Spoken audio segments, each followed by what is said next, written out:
Les amis, bienvenue, nouvelle journée, nouveau décryptage de Ligue des Champions. Le match nul peu inspiré, la prestation un peu inquiétante et assez pauvre des Parisiens à Bruges hier soir. Une excellente opposition rencontrée, on va en discuter dans quelques minutes, mais d'abord un petit focus sur le match des Parisiens.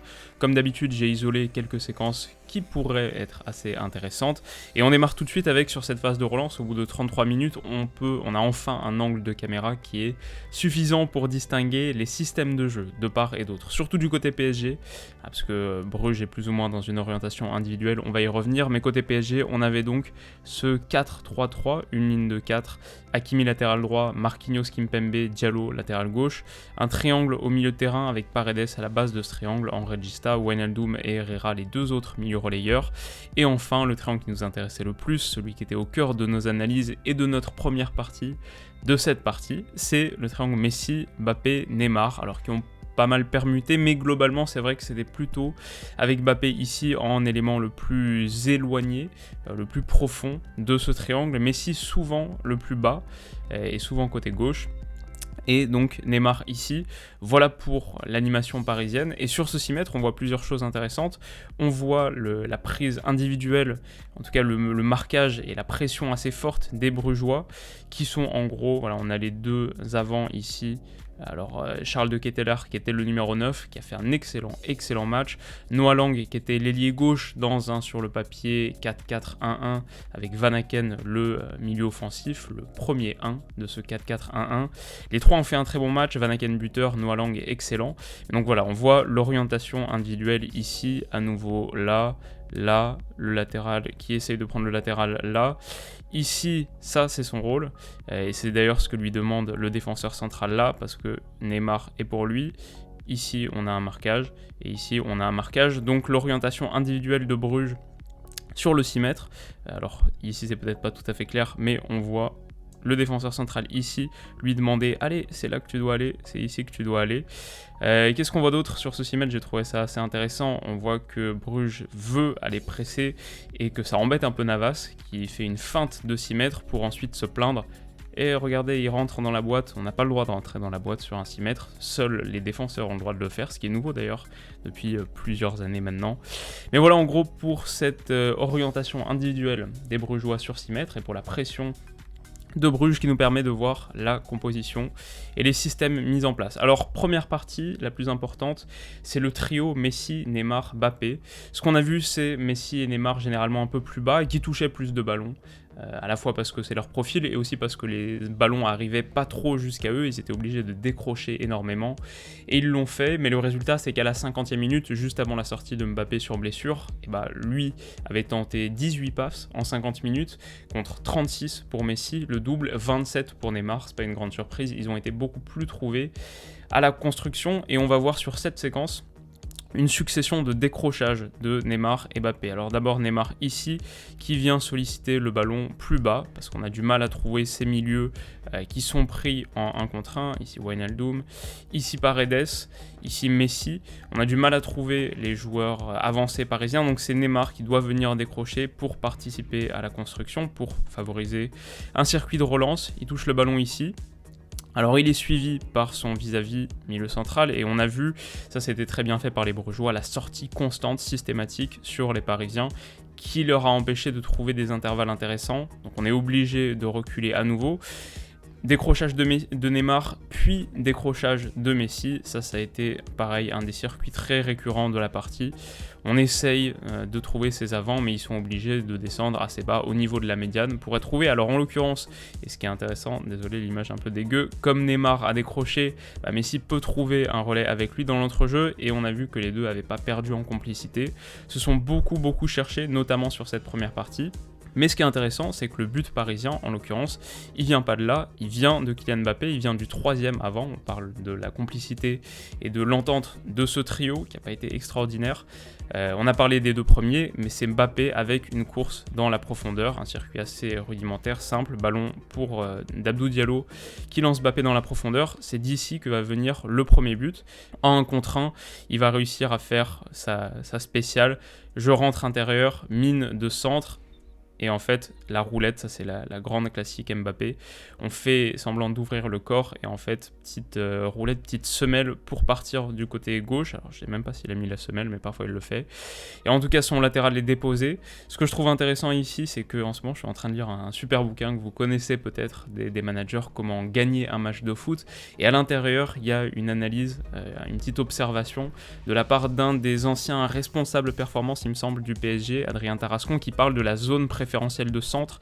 C'est un concept qu'il a mis en place au PSG, dans les autres clubs où il est passé aussi, à Lille. En tout cas pour lui c'est très très important, quand il y a un centre, il faut que ce soit à peu près dans cette zone. Ça c'est la zone préférentielle de centre, on va dire 4 mètres ici à partir de la ligne de la surface de réparation, 4 mètres là aussi.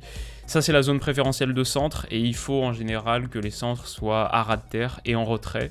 C'est exactement ce que va faire Kylian Mbappé, il rentre pile dans la zone préférentielle de centre, il centre au moment où le ballon est sur la ligne de 16 mètres, centre à ras de terre quasiment en retrait pour Ander Herrera qui reprend bien pied gauche et qui est décidément très performant sur ce début de saison, qui marque beaucoup. Mais donc voilà, ça c'est l'origine du premier but, c'est une séquence plutôt aboutie, même si assez simple, et qui repose en grande partie sur la différence individuelle qu'est capable de créer Mbappé. Séquence suivante, c'est celle qui va permettre de trouver un peu de complicité entre Messi et Neymar. Alors à nouveau, à la relance, Paredes est touché, cherche une situation, c'est plutôt une bonne séquence. La passe masquée, est-ce que vous l'avez vu? Paredes qui, de par l'orientation de son corps, fait mine d'aller chercher, voilà, je regarde ici, et Van Aken pense qu'il faut couvrir cette zone pour sans doute verrouiller l'accès ici à Ander Herrera, mais en réalité, c'est une passe qui est bien masquée, puisqu'il ferme le corps au dernier moment, trouve Neymar entre les lignes, Van Aken est berné. Et Neymar entre les lignes va trouver Messi qui, alors justement tout à l'heure, ce qu'on voyait aussi, ce que je trouvais assez intéressant, si on regarde Messi ici, il a un petit mouvement, voilà, il a un mouvement pour partir dans la profondeur. Et alors, je ne sais pas si c'est exactement là où il veut solliciter le ballon, mais l'effet que ça a, c'est de repousser son défenseur, qui est obligé quelque part de suivre sa course, de reculer d'un cran. Hop, on le voit ici, obligé de reculer d'un cran, de se mettre vers l'arrière, et ça lui ouvre l'espace, ça lui ouvre un petit peu de champ pour ensuite être touché par Neymar.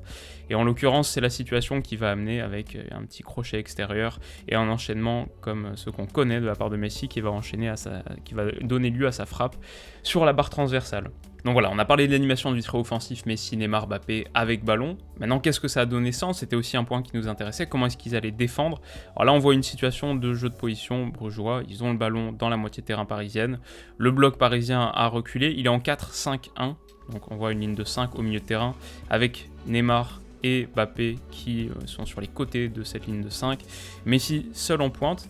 Qu'est-ce que ça va donner? Bah, pas grand-chose honnêtement. Messi ici ne coupe pas du tout le circuit qui permet à Bruges de renverser. Là, il y a quelque chose à couper. Mais il va plutôt se désintéresser du ballon, pas beaucoup d'effort qui est fait pour verrouiller ce circuit. Ça permet au défenseur central de trouver une position relativement intéressante face au jeu, dans la moitié de terrain, pas attaqué. Il y a sans doute un ballon en cloche ici à mettre à destination du latéral droit, Clinton Mata, qui ouvre un espace assez exploitable pour Bruges. C'est pas la solution qui va être retenue, mais elle aurait carrément pu l'être parce que Neymar est très très loin de son vis-à-vis. Donc voilà, ça souligne la passivité, la relative passivité du trio offensif dans l'animation défensive. Alors sur certaines séquences, le trio a fait mine de presser. On voit Messi qui sort sur le gardien, qui essaye de bloquer son angle de passe. Mbappé plutôt à la marche, Neymar au trot. Voilà, il y a peut-être une volonté de ce trio de couvrir quelques lignes de passe et de verrouiller l'accès au quatuor défensif de Bruges ici. Mais bon, c'est pas assez bien fait entre guillemets pour aboutir. Et avec du jeu mi-long, on s'en sort très bien sur un joueur qui était censé être verrouillé par Neymar. Et là, ce qui est assez intéressant sur cette séquence, c'est que très vite, voilà, le fameux 7+3, on le retrouve à minima dans l'animation défensive. Les 3, Messi, Neymar, Mbappé, sont battus. Là, on retrouve 7 Parisiens. Et on ne retrouvera pas d'ailleurs le trio Messi, Neymar, Mbappé sur une longue séquence. Voilà, il n'est plus du tout dans l'image. Il est resté derrière avec potentiellement la possibilité de contrer. Mais défensivement, ça n'a pas été ça et ça ne nous a pas vraiment surpris, à part peut-être Neymar assez combatif, plus que les autres. 3 tacles sur l'ensemble de la partie, c'est autant que Messi et Mbappé combinés, et surtout sur la première demi-heure, je crois que les 3 sont réussis sur la première demi-heure, on l'a senti un petit peu plus investi sur le travail défensif. Ici, il flaire une opportunité pour presser, face à un vis-à-vis qui avait tourné le dos, prise à un 2 contre 1. Voilà, bonne récupération, et là on sent le bagage, on va dire, les coutumes, les habitudes du duo Mbappé-Neymar en Ligue des Champions. Ils ont un peu de bagage ensemble, ils ont un peu de vécu ensemble, et il y a tout de suite l'opportunité de se projeter très très vite en transition, d'aller exploiter l'espace à la récupération, ce qu'ils ont fait admirablement la saison dernière par exemple. Mais où est Messi? Très très loin, alors qu'il ne participait pas significativement à la phase défensive, très très loin, et il ne réussira pas à intégrer l'action. Finalement, le duo perdra la balle sur cette séquence. Alors en parlant de Bruges justement, avec ballon ils ont montré beaucoup de tranchants, ça a été une très très belle équipe. Ça c'est la séquence de l'égalisation avec le très très bon Noah Lang sur son couloir qui a fait des dégâts. L'égalisation de Bruges par Van Aken qui est permise par cette très bonne projection de Sobol, le latéral gauche ukrainien. Alors ils ont recruté Fetou Mawassa aussi cet été, mais c'est Sobol qui se projette dans le couloir. Le duo, il me semble que c'est Mbappé-Herrera ici, ou Hakimi-Herrera, qui ne réussit pas à couvrir cet intervalle. Noah Lang qui le lance très bien dans la profondeur. On le voit ici, c'était effectivement Hakimi. Marquinhos obligé de dézoner pour le couvrir, d'être dans une situation qui n'est pas celle d'un défenseur central sur un centre. Et là, ce qui est assez dramatique sur cette situation pour moi, c'est Paredes et l'effort vraiment très approximatif pour couvrir un Van Aken qui justement à la course, pas non plus un monstre de vitesse. Le centreur qui est pas loin, on va dire, de cette zone préférentielle de centre qu'on soulignait tout à l'heure, et Van Aken, voilà, au trop, qui réussit à battre un Paredes, qui s'est arrêté. Alors Van Aken a un petit peu de réussite puisque le ballon est dévié par Kimpembe, mais c'est une situation bien aboutie, une égalisation méritée surtout, pour les Brugeois qui ont montré dans l'ensemble beaucoup plus de qualité collective, un peu d'audace individuelle aussi, à l'image de cet enchaînement de Charles de Ketelaere qui a fait vraiment un excellent match, très soyeux, très élégant, et qui permet de remiser sur Noah Lang. Ce qu'on voit aussi sur cette séquence, alors Bruges réussit à plutôt bien progresser, récupère le ballon à l'intérieur de la surface de réparation via Charles de Ketelaere qui n'est pas attaqué, le porteur et les défenseurs qui sont très très loin du porteur. Grâce à son très bon pied gauche, il trouve un centre à destination de Noah Lang qui là tente un geste. On joue la 74e minute de jeu. Si ça va au fond, le stade explose. Très très bonne ambiance d'ailleurs hier à Bruges. On a beaucoup entendu le CUP, on a beaucoup entendu les supporters parisiens sur un ton assez classique, monotone, c'est pas du tout péjoratif ce que je veux dire, mais on va dire le chant français qui dure de la première à la 90e minute. Les supporters brugeois dans un style plus réactif à l'anglaise, mais qui ont mis une grosse ambiance, énorme réaction sur les situations, les sifflets sur certaines séquences, juste beaucoup d'enthousiasme, des chants à l'anglaise aussi. En début de match, je crois qu'il y a un petit You'll Never Walk Alone, à la fin Wonderwall de Oasis. Voilà, on débriefe même ça, même l'ambiance, mais ça a été un match assez intéressant et assez plaisant à regarder, parce que Bruges est une bonne équipe et parce que l'ambiance était bonne. Ça fait plaisir de retrouver ce type d'ambiance en Ligue des Champions après une saison sans public dans le stade. C'était très cool. Donc on a parlé de l'animation offensive de Bruges et du très bon Charles de Ketelaere, du très bon Noah Lang. Ce qu'ils ont bien fait aussi, c'est défensivement, avec des sorties quasi systématiques sur le porteur et avec la volonté aussi d'orienter et de couvrir les joueurs qui sont entre les lignes. Alors là, on le voit, il y a du cadrage, mais il y a aussi la volonté, on le voit avec les bras, de défendre les joueurs qui sont présents entre les lignes ici. On voit Van Aken, le capitaine, qui demande de couvrir cet espace, qui dit attention à Messi et sa présence entre les lignes. Il va lui-même exécuter son conseil, intercepté ici. Alors ça revient sur Danilo Pereira. Donc voilà pour l'animation défensive des Belges. Enfin, on finit avec 2 séquences bonus qui sont en gros les 2 entrées parisiennes significatives pour 2 raisons différentes. D'abord celle de Nuno Mendes, je l'ai dit sur Twitter. Alors il est trouvé ici. Je l'ai dit sur Twitter, il a fait autant de différence en 5 minutes que la plupart du 11 parisien en 90. En l'occurrence, il est bien aidé, je trouve, par le décrochage. On le voit ici, le petit décrochage de Neymar qui aspire son vis-à-vis, là, et qui va libérer le couloir pour Nuno Mendes, qui va l'attaquer avec beaucoup de verve, beaucoup de vitesse, qui passe d'une position relativement statique, qui explose le long de ce couloir, qui bat totalement son vis-à-vis. Nuno Mendes est assez impressionnant sur ces situations, et il va apporter un décalage qui manquait cruellement dans la construction parisienne. En l'occurrence, zone préférentielle de centre à nouveau, il sert Messi, qui est lui aussi dans sa zone préférentielle, en retrait. Alors peut-être que le ballon est un poil derrière lui, peut-être que Messi est un peu fatigué, en tout cas ça part largement au-dessus. Mais ce que je trouvais intéressant, c'est la réaction, peut-être qu'on peut la voir ici la réaction de Messi, qui est forcément déçu d'avoir gâché cette situation, mais qui là remarque quand même qu'il y a un élément qui est rentré en plus, un joueur qui est rentré en plus, vrai reconnaisse vrai, qui va lui permettre de faire des différences. Est-ce qu'il a trouvé son Jordi Alba? C'est peut-être aller un petit peu trop loin de le dire, mais voilà, petit échange de familiarité entre les deux. On voit aussi un autre centre, un super centre, zone préférentielle de centre à nouveau, un autre centre totalement massacré par Icardi, et ça va être un peu un des thèmes de la partie. Sur cette situation, on va voir aussi ce que Nuno Mendes est capable d'apporter sur le front défensif, en transition défensive en l'occurrence, Bruges qui cherche à exploiter cet espace et à contre-attaquer, mais Nuno Mendes est simplement trop rapide. En ce sens, il fait penser à Alphonso Davies et au match qu'on a analysé d'Alphonso Davies hier. Ça va beaucoup servir au PSG pour couvrir les transitions. Enfin, on a parlé de Nuno Mendes, mais l'entrée peut-être la plus marquante, c'est celle d'Icardi. Alors j'ai pour vous quelques stats, elles sont ici, comme d'habitude, sur whoscored.com.